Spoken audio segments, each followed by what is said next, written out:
आज हम लोग आपकी कक्षा 12 में कवि सुमित्रानंदन पंत जी द्वारा रचित नौका विहार शीर्षक के चौथे पद्यांश की व्याख्या और इस पद्यांश पर आधारित आपकी बोर्ड की परीक्षा में पूछे जाने वाले संभावित प्रश्नों को हल करना सीखेंगे। बहुत ही सरल है, यदि आप थोड़ा सा भी ध्यान देंगे तो सब कुछ समझ में आ जाएगा, कहीं कोई भी दिक्कत नहीं होगी। देखिए, सबसे पहले हम लोग हमेशा की तरह इस पद्यांश में जितने भी शब्द आए हैं पहले इन सभी शब्दों पर एक नज़र डालेंगे और यदि किसी का अर्थ कठिन है तो पहले उसका सरल अर्थ देखेंगे, फिर उसके बाद हम लोग इस पद्यांश की व्याख्या करेंगे। तो चलिए, सबसे पहले हम लोग इस पद्यांश में आए हुए सभी शब्दों का सरल अर्थ जान लेते हैं। जब पहुंची, दोनों सरल है, ठीक है। चपला, चपला माने नाव, चपला माने नाव। बीच धार मतलब बीच धारा में, बीच धार मतलब बीच धारा में। छिप गया, देखिए छिप गया का यहाँ पर मतलब है कि स्पष्ट दिखाई न देना। देखिए यहाँ पर छिप गया का मतलब ये नहीं है कि वो नहीं दिखाई दे रहा है। क्यों? क्योंकि देखिए यहाँ आगे वो कह रहे हैं कि जो दूर किनारा है वो बाँह की तरफ दिख रहा है, बाँह की हाथ की तरह दिख रहा है। तो इसका मतलब है कि वो किनारा पूरी तरह से छिपा नहीं है, लेकिन वो दिखाई कम दे रहा है, थोड़ा थोड़ा दिखाई दे रहा है, ठीक है। तो ये चीज़ आपको ध्यान देनी है कि छिप गया का मतलब है कि स्पष्ट दिखाई नहीं दे रहा है, ठीक है। चांदनी का, देखिए चांदनी का मतलब यहाँ पर है कि चांदनी से नहाया हुआ, यानी वो जो किनारा है उस पर चांदनी पड़ रही है, तो वही चांदनी से नहाया हुआ किनारा, ठीक है। कगार माने किनारा, कगार माने किनारा। दो, दो गिनती है तो ऐसे ही रहेगा। बाहों मतलब भुजा मान लीजिए या आप हाथ मान लीजिए। देखिए यहाँ पर कवि के कहने का क्या मतलब है, जरा सा समझ लीजिए। देखिए ये गंगा के किनारे हैं। अब गंगा गर्मी का समय है, बहुत पतली हो के बीच धारा ऐसे उनकी बह रही है और उसके जो किनारे हैं वो ऊंचे ऊंचे हैं। तो कवि यहाँ पे कल्पना कर रहे हैं कि उसके जो किनारे हैं वो हाथ की तरह है। वो जो गंगा के किनारे हैं वो कह रहे हैं कि ऐसा लग रहा है जैसे उनकी भुजाएं हैं, ठीक है। तो वही क्या है, दो बाहें, ठीक है। से सरल है, कोई दिक्कत नहीं है। दूरस्थ मतलब बहुत दूर या दूर स्थित, बहुत दूर या दूर स्थित। तीर माने वही किनारा, तीर, किनारा, किनारे, जैसा भी वाक्य में हो, ठीक है। धारा का सरल है, कोई दिक्कत नहीं है, गंगा जी की धारा का। कृश, कृश का मतलब होता है पतली दुबली, कृश माने पतली दुबली, ठीक है। कोमल सरल है, कोई दिक्कत नहीं है। शरीर, ये भी सरल ही है, कोई दिक्कत नहीं है, ठीक है। आलिंगन, आलिंगन का मतलब होता है किसी को गले से लगाना, आलिंगन, ठीक है, किसी को अपने हाथों में पकड़ करके गले में लगाना, ठीक है। करने को, कोई दिक्कत नहीं है, आलिंगन करने को मतलब गले से लगाने को। अधीर माने व्याकुल, अधीर माने जिसने धीरज खो दिया हो, मतलब व्याकुल, ठीक है। अति दूर मतलब बहुत दूर, अति दूर माने बहुत दूर। क्षितिज, क्षितिज का मतलब होता है अंतरिक्ष, क्षितिज का मतलब अंतरिक्ष, यानी अंतरिक्ष वो जगह होती है जब आप देखते हैं तो जहाँ पर आपको लगता है कि धरती और आसमान आपस में मिल रहे हैं। जब आप खड़े होकर के कभी भी देखेंगे ना, तो दूर जब देखेंगे तो आपको ऐसा लगता है कि आगे जाके धरती और आसमान आपस में मिल रहे हैं, तो उसी स्थान को हम लोग क्षितिज कहते हैं या अंतरिक्ष कहते हैं, ठीक है। पर सरल है, कोई दिक्कत नहीं है। विटप, विटप माने होता है पेड़ पौधे, विटप माने पेड़ पौधे। और माल मतलब माला, माल मतलब माला। तो विटप माल का मतलब है कि पेड़ पौधों की माला, यानी जो किनारे पर पेड़ पौधे लाइन से लगे हुए हैं तो उसकी बात हो रही, ठीक है। लगती मतलब लगती है या प्रतीत हो रही है, लगती है या प्रतीत हो रही है। भ्रू, भ्रू रेखा, देखिए भ्रू रेखा का मतलब होता है भाव, जिसको आप आईब्रो अंग्रेजी में कहते हैं, भाव, ठीक है। जैसे मान लीजिए कि ये आपकी आँख है, ये आपकी आँख है तो इसके ऊपर ये भाव है, ठीक है। ये जो काले बाल होते हैं ये भाव होते हैं, और जो आँखों पर ऐसे ऐसे बाल होते हैं वो बरौनी होती है, तो यहाँ भाव की बात हो रही है, ठीक है। तो भू रेखा मतलब भौं। चलिए आगे देखते हैं। अराल, अराल मतलब टेढ़ी मेढ़ी, अराल मतलब टेढ़ी मेढ़ी या वक्र आप कह सकते हैं। तो भाव के लिए आए, देखिए भाव किसी की आंख पर ऐसे भाव होती है, ये नीचे आंख है तो भाव ऐसे अराल है, टेढ़ी वक्र, ठीक है, तो टेढ़ी अराल, ठीक है। चलिए आगे देखिए। अपलक, देखिए अपलक का मतलब होता है टकटकी लगा के देखना, बिना पलक झुकाए देखना, पलक न बंद करना, ठीक है, अपलक एक टक। नभ माने आकाश, नभ माने आकाश। नील नयन, देखिए नील माने नीला और नयन माने नेत्र या आँख, तो नील नयन मतलब नीले नेत्रों से या नीली आँखों से, ठीक है। विशाल, विशाल मतलब बड़ा, बड़ी, बड़े, जैसा वाक्य में बैठ जाए तीनों होता है। तो चूंकि ये आँख के लिए आया है तो इसका मतलब है कि बड़ी बड़ी आँखें, है ना। चलिए आगे देखते हैं। माँ के, कोई दिक्कत नहीं है। उर पर, उर पर का मतलब है हृदय पर या वक्ष स्थल पर। आप बगल में तस्वीर देख सकते हैं कि किस तरह से एक छोटा सा बालक अपने माँ के हृदय पर, उर पर, वक्ष स्थल पर लेटा हुआ है, तो यही मतलब इसका है, ठीक है। शिशु, शिशु माने वही बालक जो आप देख रहे हैं, बालक। सा मतलब समान, सा मतलब समान, ठीक है। शिशु सा मतलब बच्चे के समान, शिशु के समान। समीप मतलब पास में, समीप माने पास में। सोया मतलब सोया हुआ है, सोया मतलब सोया हुआ है। धारा में कोई दिक्कत नहीं है, धारा में या धारा के बीच में, ठीक है। एक, एक गिनती है तो सरल है, कोई दिक्कत नहीं है। द्वीप, देखिए द्वीप ये भूगोल का विषय है, और द्वीप किसे कहते हैं जरा सा जान लीजिए। देखिए मान लीजिए कोई नदी बह रही है, ये कोई नदी बह रही है, तो नदी की धारा में जब कोई उठा हुआ भाग होता है और उसके चारों तरफ पानी जब बहता है तो इसी उठे हुए भाग को हम द्वीप कहते हैं, ठीक है। चलिए आगे देखते हैं। उर्मिल, उर्मिल मतलब लहरों से युक्त, उर्मिल माने लहरों से युक्त। प्रवाह आप समझ रहे हैं, जो पानी की गति होती है तो प्रवाह कहते हैं, तो आप प्रवाह कह के ही काम चला लीजिए, कोई दिक्कत नहीं है। को सरल है, ठीक है। कर, कर का मतलब करके, कर का मतलब करके। प्रतीप माने उल्टा, प्रतीप माने उल्टा। तो जरा सा यहाँ पे समझ लेंगे तो व्याख्या के समय आसानी हो जाएगी कि उल्टा का क्या मतलब है। देखिए अब ये नदी ऐसे आ रही है, ठीक है, ये नदी आ रही है, नदी की धार आ रही है, अब बीच में द्वीप आ गया, बीच में द्वीप आ गया तो नदी को तो सीधे जाना था ना, ऐसे सीधे जाना था, लेकिन अब नदी चूंकि द्वीप आ गया है तो सीधे नहीं जाएगी, अब ऐसे बेचारी मुड़ के जाएगी, ऐसे इसकी धारा मुड़ के जाएगी। तो देखिए जो धारा सीधी जानी थी वो उलट गई, प्रतीप हो गई, उलट गई, तो इसी के लिए आया है कि प्रतीप मतलब विपरीत या उल्टा, ठीक है। चलिए आगे देखते हैं। वह कौन, सरल है, कोई दिक्कत नहीं है। विहग, विहग माने पक्षी, विहग माने पक्षी। और देखिए यहाँ पे प्रश्नवाचक चिन्ह है, तो कवि के मन में प्रश्न उठ रहा है, ठीक है, कि वो पक्षी कौन है विहग। क्या, वो फिर सोच रहे हैं कि क्या। विकल मतलब व्याकुल, विकल मतलब व्याकुल। कोक, कोक माने होता है चकवा, कोक माने चकवा। देखिए चकवा मतलब पपीहा आप समझ लीजिए, और एक किंवदंती है कि ये जो चकवा होता है, जो कोक होता है, ये दिन भर जोड़े में साथ रहता है, ये दोनों पक्षी साथ रहते हैं, जो चकई चकवा होते हैं ये दिन भर तो साथ रहते हैं, लेकिन जैसे ही सूरज डूबता है ये बिछड़ जाते हैं, ऐसा इनको श्राप मिला हुआ है, लोग ऐसा कहते हैं। तो चकवा पक्षी, ठीक है। चलिए आगे देखते हैं। उड़ता मतलब उड़ रहा है, उड़ता मतलब उड़ रहा है। हरने, हरने का मतलब होता है दूर करने, ये दुख के लिए आता है कि दुख या कोई कष्ट है तो हरने मतलब दूर करने के लिए। निज मतलब अपने, निज मतलब अपने।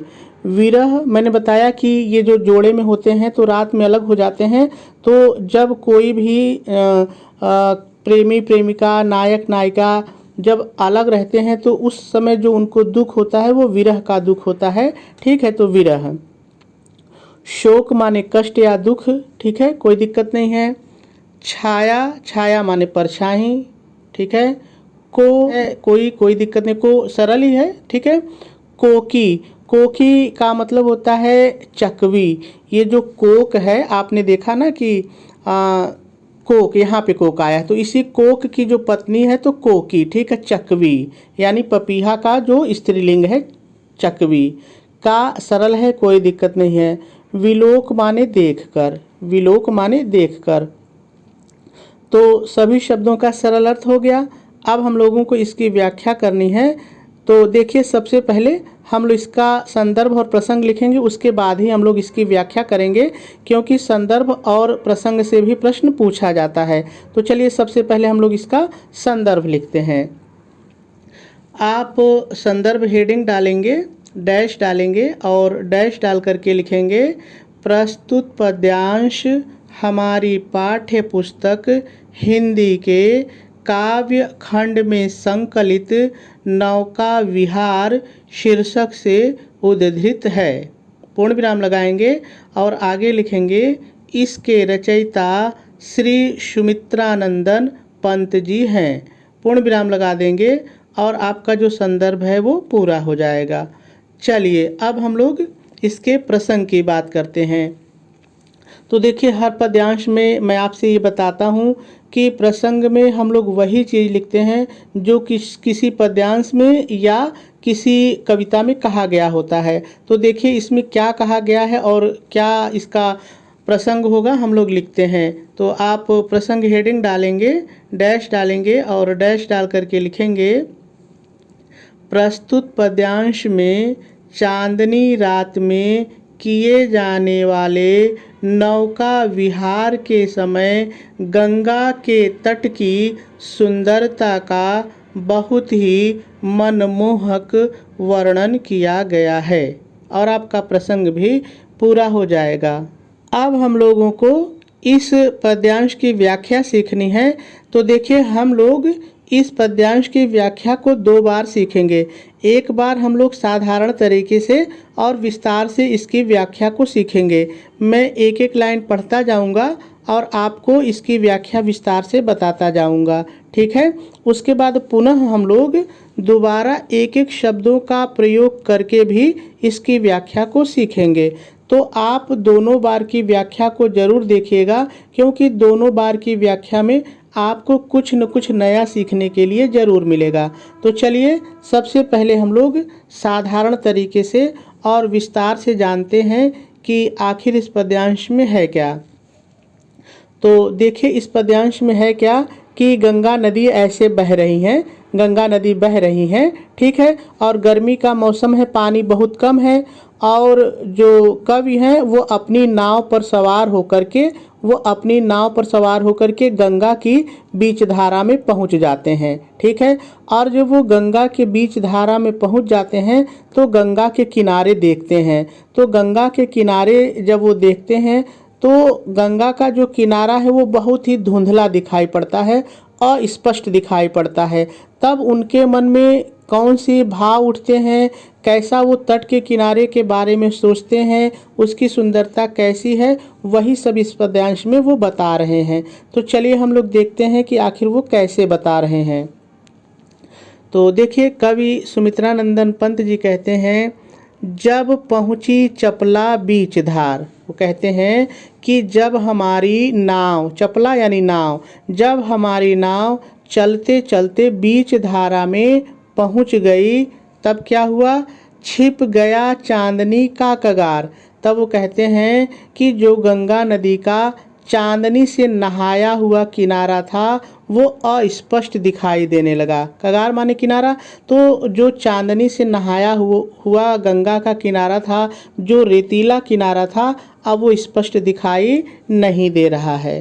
तो जब स्पष्ट नहीं दिखाई दे रहा है तो क्या हुआ, 2 बाहों से दूरस्थ तीर धारा का कृष कोमल शरीर। तो कहते हैं तब ऐसा प्रतीत होता है जैसे दूर स्थित वो गंगा के किनारे अपनी दोनों बाहों को फैला करके वो गंगा रूपी पतली और कोमल नायिका के शरीर को अपनी उन बाहों से पकड़ करके उसका आलिंगन करने के लिए व्याकुल हो रहे हैं। मैंने पहले बताया, थोड़ा सा समझ लीजिए। देखिए, ये गंगा का किनारा है और नदी बीच से गंगा बह रही है। तो कवि कहते हैं कि ये जो दोनों किनारे हैं ऐसा लग रहा है कि उसके हाथ हैं और वो गंगा रूपी नायिका को गले से लगाने के लिए उठाए हुए हैं। तो बस यही बात है। फिर से एक बार देख लीजिए।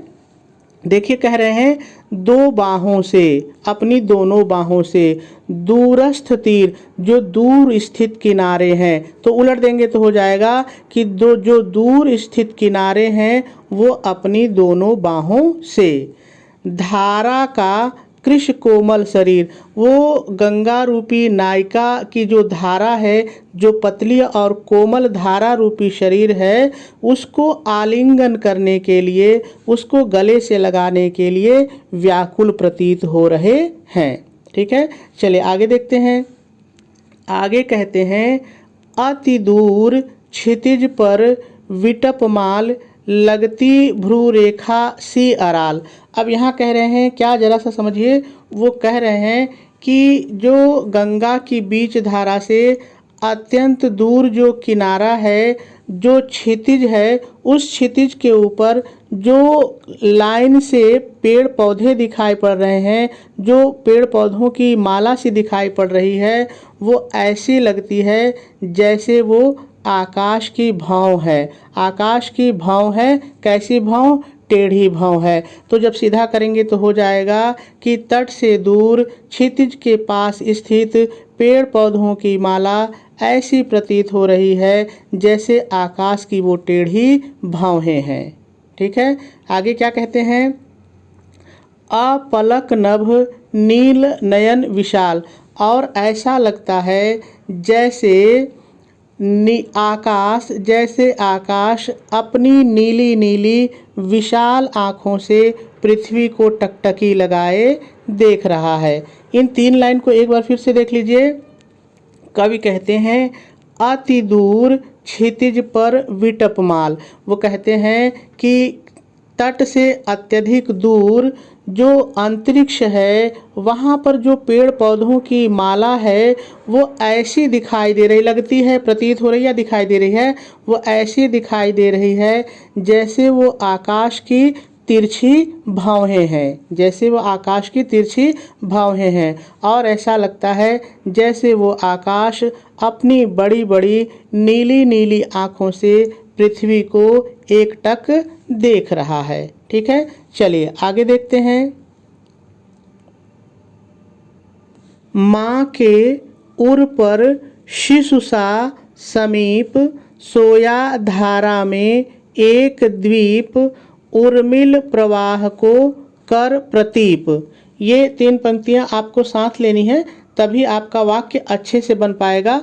तो चलिए देखते हैं कि इन 3 पंक्तियों में कवि क्या कल्पना कर रहे हैं। तो कवि कह रहे हैं पास में ही, समीप, पास में ही गंगा की धारा में एक द्वीप स्थित है जो लहरों के प्रवाह को विपरीत दिशा में कर रहा है, या आप कह सकते हैं विपरीत दिशा में मोड़ रहा है। जिसे देखकर ऐसा प्रतीत होता है मानो, इतना आपने जोड़िए, जिसे देखकर ऐसा प्रतीत होता है मानो कोई छोटा सा शिशु अपनी माँ के हृदय के ऊपर सोया हुआ है, या आप कह सकते हैं अपनी माँ के वक्षस्थल पर सोया हुआ है, और पूर्ण विराम लगा देंगे। चलिए आगे देखते हैं। वह कौन विहग क्या विकल कोक, उड़ता हरने को निज विरह शोक, छाया को कोकी का विलोक। बहुत ही सरल पंक्तियां हैं। कवि इन पंक्तियों में क्या कह रहे हैं, थोड़ा सा समझिए। देखिए, अब कवि जब ऊपर आसमान की तरफ देखते हैं तो उनको उड़ते हुए कुछ पक्षी दिखाई देते हैं। आपको व्याख्या में ये लिखना है, ठीक है। कुछ उड़ते हुए पक्षी दिखाई देते हैं, तब उनके मन में प्रश्न उठता है। क्या उठता है? आ जाइए लाइन पर। प्रश्न उठता है कि वह कौन सा पक्षी है जो उड़ रहा है? क्या वह व्याकुल चकवा है जो अपनी ही छाया को कोकी की छाया समझ करके देख रहा है और अपने विरह के दुख को कम करने के लिए उड़ रहा है। फिर से एक बार देख लीजिए। कवि आसमान की तरफ उड़ते हुए कुछ पक्षियों को देखकर सोचते हैं, वह कौन सा पक्षी है जो उड़ रहा है? क्या वह व्याकुल चकवा है जो अपनी ही छाया को कोकी की छाया समझकर देख रहा है और अपने विरह के दुख को कम करने के लिए उड़ रहा है? ठीक है, और आपकी व्याख्या पूरी हो जाएगी। चलिए अब हम लोग एक एक शब्दों का प्रयोग करके भी इसकी व्याख्या को सीखते हैं। सबसे पहले आप व्याख्या हेडिंग डालेंगे, डैश डालेंगे और डैश डाल करके शुरू में पहले थोड़ा सा आपको अपनी तरफ से जोड़ के लिखना पड़ेगा। आप अपनी तरफ से क्या जोड़ करके लिखेंगे, ध्यान से सुनिए। प्रस्तुत पद्यांश में कवि सुमित्रानंदन पंत जी कहते हैं कि, अब आ जाइए पद्यांश पर।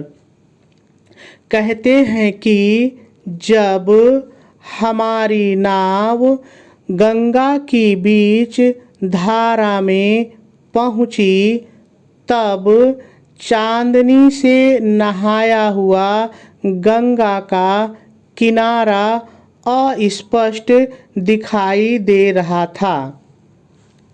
दूर स्थित उन किनारों को देखकर ऐसा प्रतीत हो रहा था मानो, इतना अपने जोड़िए, ऐसा प्रतीत हो रहा था मानो पतली कोमल शरीर वाली गंगा रूपी नायिका की धारा को अपनी दोनों बाहों से आलिंगन करने के लिए व्याकुल हैं। ठीक है, और पूर्ण विराम लगा देंगे। चलिए आगे देखिए। अत्यंत दूर क्षितिज के पास स्थित पेड़ों की कतारें आसमान की टेढ़ी भौहों के समान प्रतीत हो रही थी। ऐसा लग रहा था मानो आकाश अपनी विशाल नीली आँखों से एकटक पृथ्वी को देख रहा है। ठीक है, पूर्ण विराम लगा देंगे। चलिए आगे देखते हैं। पास में ही गंगा की धारा में एक द्वीप स्थित है जो लहरों के प्रवाह को विपरीत दिशा में मोड़ रहा है। उस द्वीप को देखकर ऐसा प्रतीत होता है मानो, इतना आपने जोड़िए, उस द्वीप को देखकर ऐसा प्रतीत होता है मानो कोई छोटा सा शिशु अपनी माँ के हृदय के ऊपर, या आप कह सकते हैं वक्षस्थल के ऊपर सोया हुआ है। ठीक है, फिर पूर्ण विराम लगा देंगे और आगे लिखेंगे। आकाश में उड़ते हुए पक्षी को देखकर कवि के मन में प्रश्न उठता है कि, इतना जोड़ लेंगे। ठीक है, प्रश्न उठता है कि वह कौन सा पक्षी है? क्या वह व्याकुल चकवा है जो अपनी ही छाया को देख करके उसे कोकी की छाया समझ करके अपने विरह के शोक को दूर करने के लिए उड़ रहा है? और पूर्ण विराम लगा देंगे और आपकी व्याख्या पूरी हो जाएगी। चलिए अब हम लोग इस पद्यांश का काव्य सौंदर्य और इस पद्यांश पर आधारित पूछे जाने वाले प्रश्नों को हल करना सीखते हैं। सबसे पहले हम लोग इसका काव्य सौंदर्य देख लेते हैं। यदि इस पद्यांश में रस की बात की जाए तो श्रृंगार रस है। यदि रस की बात की जाए तो श्रृंगार रस है। ठीक है, यदि छंद देखा जाए तो इस पद्यांश में जैसा कि सभी में था स्वच्छंद छंद है। ठीक है, यदि अलंकार की बात की जाए तो इसमें कई अलंकार हैं, जैसे अनुप्रास, रूपक, उपमा, मानवीकरण और भ्रांतिमान। ठीक है। यदि शैली की बात करें तो इसकी शैली प्रतीकात्मक है। ठीक है। गुण इसमें माधुर्य है। और यदि इस पद्यांश में शब्द शक्ति की बात की जाए तो लक्षणा है और भाषा इसकी संस्कृत निष्ठ खड़ी बोली है। ठीक है। चलिए अब हम लोग इस पद्यांश पर आधारित पूछे जाने वाले प्रश्नों को हल करना सीखते हैं। सबसे पहले हम लोग प्रश्न की सूचना को पढ़ लेते हैं कि आखिर प्रश्न पूछा कैसे जाता है। तो आप भी मेरे साथ पढ़ लीजिए। देखिए प्रश्न इसी तरह से पूछा जाता है, उपर्युक्त पद्यांश को पढ़कर निम्नलिखित प्रश्नों के उत्तर दीजिए। और आपके बोर्ड के पेपर में इसी तरह से 5 प्रश्न दिए रहेंगे। वो 5 प्रश्न ये भी हो सकते हैं, इससे बाहर भी हो सकते हैं, कुछ इसमें से और कुछ इसके बाहर भी हो सकते हैं। लेकिन यदि आपने संदर्भ, प्रसंग, व्याख्या और काव्य सौंदर्य अच्छी तरह से सीख लिया है, समझ लिया है, तो फिर ऐसा कोई प्रश्न हो ही नहीं सकता जिसका उत्तर आप ना लिख लें। तो चलिए यहाँ पर जो मैंने प्रश्न लिए हैं उनके उत्तर को देखते हैं। तो पहला प्रश्न है, नौका विहार के समय कवि को दूर से दिखने वाले तट कैसे प्रतीत होते हैं। तो देखिए मैंने आपको व्याख्या में बताया है और मैंने वही चीज़ लिखा है, आप भी मेरे साथ पढ़िए। नौका विहार के समय कवि को दूर से दिखने वाले गंगा के तट ऐसे प्रतीत होते हैं मानो वे पतली धारा के रूप में बहने वाली गंगा रूपी नायिका को अपनी दोनों बाहों से आलिंगन करना चाहते हैं या गले लगाना चाहते हैं। ठीक है। चलिए आगे देखते हैं। अगला प्रश्न है, कवि को वृक्षों को देखकर कैसा प्रतीत हो रहा है। तो मैंने आपको बताया है, अब उत्तर क्या होगा देखिए। आप उत्तर डालेंगे और लिखेंगे, कवि को दूर क्षितिज पर स्थित वृक्षों को देखकर ऐसा प्रतीत हो रहा है मानो वे वृक्ष नीले आकाश के विशाल नेत्रों की भौहें हैं और आकाश अपने विशाल नेत्रों से धरती को एकटक निहार रहा है, या आप कह सकते हैं देख रहा है। चलिए अगला प्रश्न देखते हैं। अगला प्रश्न है तीसरा, माँ के उर पर, माँ के उर पर शिशुसा। ये पंक्तियाँ आपकी कविता में आई हैं। माँ के उर पर शिशुसा पंक्ति में कौन सा अलंकार है। तो देखिए बहुत ही सरल है, आप उत्तर डालेंगे और लिखेंगे प्रस्तुत पंक्ति में सा। देखिए यहाँ पे सा वाचक शब्द का प्रयोग होने के कारण इसमें उपमा अलंकार है। ठीक है। और इसका उत्तर भी हो जाएगा। चलिए अगले प्रश्न पर चलते हैं। अगला प्रश्न आपसे पूछ रहा है, प्रस्तुत पद्यांश में कवि ने प्राकृतिक दृश्यों का वर्णन किस प्रकार किया है। तो बहुत ही सरल है, मैंने बताया है, बस थोड़ा सा आपको ध्यान देना है। तो चलिए इसका उत्तर देखते हैं। तो इसका उत्तर होगा, प्रस्तुत पद्यांश में कवि नौका विहार करते हुए अपनी कल्पना शक्ति का प्रयोग करके प्राकृतिक दृश्यों यथा माने जैसे, प्राकृतिक दृश्यों जैसे गंगा के तट से दूर अंतरिक्ष पर स्थित वृक्षों की कतार, गंगा के बीच में स्थित द्वीप, गंगा नदी के ऊपर उड़ने वाले पक्षी आदि का बहुत ही सुंदर वर्णन किया है। ठीक है। और इसका उत्तर भी हो जाएगा। चलिए अगले प्रश्न पर चलते हैं। अगला प्रश्न है, रेखांकित अंश की व्याख्या कीजिए। तो अभी मैं आपको दिखाऊंगा कि रेखांकित अंश कहाँ पर है, लेकिन पहले उत्तर देख लीजिए। देखिए आप हेडिंग डालेंगे रेखांकित अंश की व्याख्या। ठीक है। और लिखेंगे प्रस्तुत रेखांकित अंश में कवि सुमित्रानंदन पंत जी कहते हैं कि, इतना आपको अपने से जोड़ना है। अब आगे लाइन की व्याख्या है, कहते हैं कि जब हमारी नाव गंगा के तट से दूर बीच धारा में पहुंची तब वहां से चंद्रमा की चांदनी में नहाया गंगा का तट स्पष्ट नहीं दिखाई दे रहा था। ठीक है, ये उत्तर होगा। अब लाइन कहाँ खींचे वो भी चलिए देख लें।